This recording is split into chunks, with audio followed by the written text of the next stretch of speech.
মোহাম্মদ ইমরান আহমদ চৌধুরী, সিলেট ৬। ধন্যবাদ মাননীয় স্পিকার, আমাকে সুযোগ দেওয়ার জন্য। সিলেট একটি পর্যটন এলাকা, অনেক মানুষ বিদেশ থেকে আসে, প্রবাসিত অধ্যুষিত এলাকা মাননীয় স্পিকার। তো আমাদের উসমানী আন্তর্জাতিক বিমানবন্দরটি নামেই আছে, কিন্তু সেটা কাজে কিছুই নেই। এখানে বিদেশি ফ্লাইট আসে না, বা এখান থেকে বিদেশে যেতে হলে আবার ঢাকা থেকে ছুঁয়ে যেতে হয়।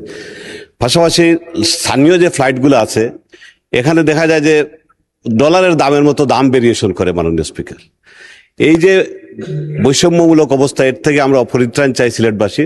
কিছুদিন আগে আমাদের মাননীয় বিমানমন্ত্রী এবং আমাদের মাননীয় সিলেটের কৃতি সন্তান মাননীয় বাণিজ্যমন্ত্রী মহোদয় আমাদের ম্যানচেস্টার সিলেট ফ্লাইটটি চালু করেছেন, ডাইরেক্ট ফ্লাইটটি। এর জন্য তাদেরকে ধন্যবাদ জানাচ্ছি, এবং তারা প্রতিশ্রুতি দিয়েছে যে সেটাকে আন্তর্জাতিক বিমানবন্দরকে প্রপারলি আন্তর্জাতিক বিমানবন্দর হিসাবে প্রতিষ্ঠিত করবেন।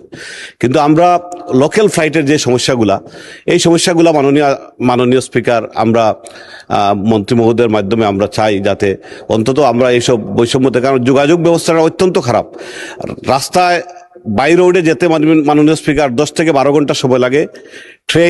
কোনো ট্রেন এক্সট্রা নেই, সব ট্রেনগুলাই সাধারণ 2টা ট্রেন বা 3টা ট্রেন আছে আন্তনগর, এগুলাতে ধারণ ক্ষমতা অত্যন্ত স্বল্প।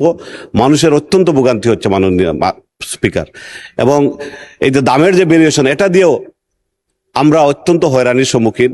আমরা মাননীয় স্পিকার এই মহান সংসদে মাননীয় বিমানমন্ত্রী এবং সিভিল এভিয়েশন কর্তৃপক্ষকে আমাদের এই যে স্থানীয় ফ্লাইটের দামের যে ভেরিয়েশন, এটুকু থেকে অন্তত অবসান করার জন্য আমরা আপনার মাধ্যমে অবহিত করছি। ধন্যবাদ মাননীয় স্পিকার, আপনাকে অসংখ্য